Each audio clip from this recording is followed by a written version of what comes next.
La emergencia internacional que estamos atravesando en este momento me dio la excusa perfecta para improvisar este video sobre el poder. Ya tratamos el poder político y el poder del discurso. Hoy nos toca hablar sobre un método de control muy naturalizado durante estos días, el control sobre el cuerpo, también conocido como biopoder. A medida que van pasando los días, esta visión romantizada de la cuarentena, en donde nos unimos con nuestros padres para salir adelante ante la adversidad, se va viendo desdibujada junto con todo aquello que entendíamos como normalidad. En tiempos anteriores al COVID y al igual que aquella fábula en donde un perro persigue a un gato y nunca, pero nunca alcanza su objetivo, pues bien, cada vez que estamos por cumplir nuestras metas se vuelve a extender la cuarentena y el debate no está en si cuarentena sí o cuarentena no. La duda que vengo arrastrando es si en algún momento habrá vuelta atrás y no me refiero a lo económico sino al método de control. Michel Foucault fue el primero en utilizar el término biopoder en Voluntad del Saber, primer volumen de su libro de la historia de la sexualidad, para referirse a la práctica de los estados modernos de explotar numerosas y diversas técnicas con el fin de subrayar los cuerpos y así controlar a la población. Llegando al final de la obra, principalmente en aquel apartado derecho a la muerte y poder sobre la vida, explica cómo durante los últimos siglos se han dado pasos en la forma que tienen los estados de controlar y ejercer su poder. Anteriormente, el poder se basa en la capacidad que tenía el soberano de dar muerte y hoy en la capacidad de gestionar vida. Para hablar de biopoder, primero tenemos que hablar de poder soberano, su zoología legítima, la autoridad del gobernante, sus capacidades de promover bienestar y seguridad a la población. En la introducción de Vigilar y Castigar, Michel Foucault nos narra la crónica de un condenado a muerte por atentar contra la vida del rey. Por lo tanto, el castigar debe responder a la gravedad del crimen, pero este es desproporcionadísimo y ni siquiera contarles las atrocidades que les hacen. Si les interesan, vayan a leerlo. Tal como les comenté, el método de control total sobre el cuerpo del condenado como una demostración espectacular de justicia es completamente ineficiente, no solo porque tienes que atrapar al delincuente y su facto, sino también porque es muy laborioso. Y la gente se lo termina tomando como un espectáculo y para cuando se te aburre después te termina tomando la Bastilla y decapitando a los reyes, concretada la revolución y decapitando el poder soberano. La tecnología le dio a la gente una vida cada vez más larga y plena y así la necesidad de controlarla mejor. Así que el biopoder se empezó a ejercer de dos formas diferentes pero conectadas entre sí, la disciplina y la biopolítica. A mediados del siglo XVII nacen las disciplinas sobre el cuerpo, haciendo foco en hacer fuerte y útil el cuerpo individual, entendiendo a este como una máquina de sistemas encargados de moldear al individuo, integrarlo hacia la sociedad como un elemento útil y social, la educación, el ejército o la anatomía, y así por ponerles un ejemplo del sistema educativo. Además de impartir el conocimiento, nos integra una serie de hábitos y comportamientos corporales de la misma forma que lo hace el ejército, pero la efectividad de este tipo de prácticas no solo radica en su aplicación dentro de esa misma institución, sino que también de cómo nosotros como individuos la ejercemos sobre el resto del cuerpo social.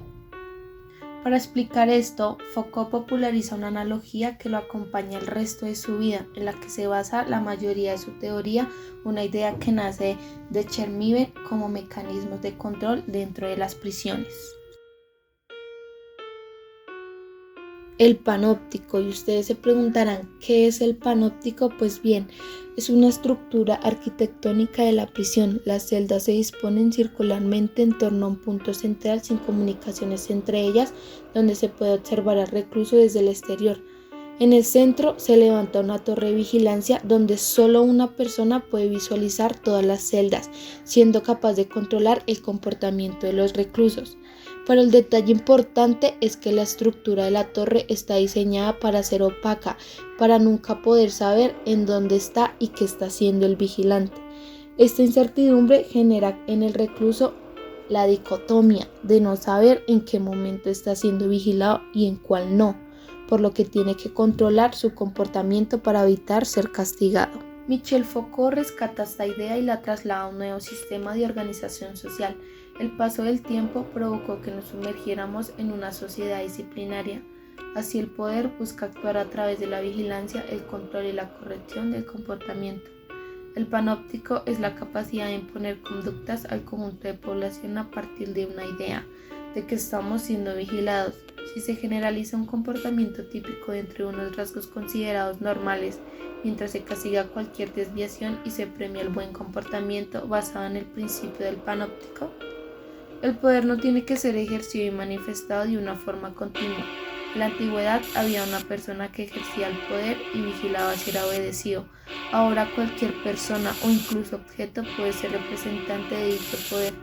El hecho de que esta vigilancia sea invisible, o sea que los observadores no pueden determinar si están siendo observados, no hace que el comportamiento individual sea controlado, incluso cuando no se vigila, por lo que el sujeto en posible observación intentará obedecer las formas impuestas con el fin de no ser sancionado.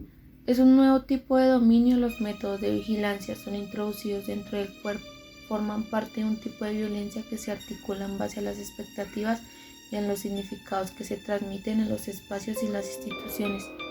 Todas las instituciones de una forma u otra tienen este tipo de organización. Por ejemplo, podemos estar sometidos a una vigilancia real o no, pero el sentimiento de estar siendo vigilados, observados o evaluados va a afectar sin ningún tipo de dudas nuestro comportamiento. En el mundo empresarial, los empleados controlan su conducta solamente porque creen estar siendo visualizados por sus superiores, y esto mejora la productividad y disminuye la dispersión. Y lo mismo pasa en la escuela, cuando un alumno controla su comportamiento solo porque está en la presencia de un docente. Y este mismo docente controla su conducta porque cree estar siendo vigilado por un órgano directivo. La idea es que el poder quede difuminado dentro de las dinámicas de poder de las relaciones sociales. Este sistema hace que el individuo controle y autogestione su comportamiento, dificultando la coordinación y fusión con el grupo, con el fin de mantener una conducta dentro del rango establecido como correcto por el poder. Y así también se dificulta la creación y acción de grupos divergentes. Todo está vinculado con la vigilancia desde nuestro papel dentro de las instituciones hasta en nuestra vida cotidiana e incluso en ámbitos tan privados como el sexo. Son visibles estos entremados de control social. Buscan el control de nuestras pulsiones mediante la normalización de la sexualidad, mientras que debido al avance tecnológico de la información, las cámaras y los sistemas de seguridad se han visto mejorados de cara al control del comportamiento ajeno. Y la discípula del cuerpo se centra en el individuo. En el siglo XVIII nacería el control sobre la población, centrándose en el control de la especie, ya sean disciplinas como la estadística, la natalidad, la mortalidad y la salud de la población. Y retomando un poco lo que dije en el punto anterior, el poder ya no yace en la capacidad de dar muerte, sino que la da de administrar la vida, y esto cambia radicalmente la forma en la que entendemos a los gobernados. Las antiguas formas de poder contemplan la existencia humana como una entidad jurídica, y el biopoder lo contempla desde lo biológico. Dejan de ser simples sujetos de derechos para ser contemplados ahora como seres vivos. El poder ya no se basa exclusivamente en la ley, sino que ahora es un elemento más que forma parte de las instituciones, como la familia, el sistema educativo, el ejército, la medicina, etcétera, etcétera, etcétera. Es simple, se busca gobernar mediante la regulación de aquello que es normal y de aquello que es anormal, e intentar alinear a la mayor cantidad de los individuos dentro de esos parámetros. Incluso nuestra concepción del sexo es biopolítica, esa esfera innombrable que hasta no hace mucho parecía completamente ajena a cualquier tipo de injerencia política, es donde el control ejerce una forma pero mucho más implacable.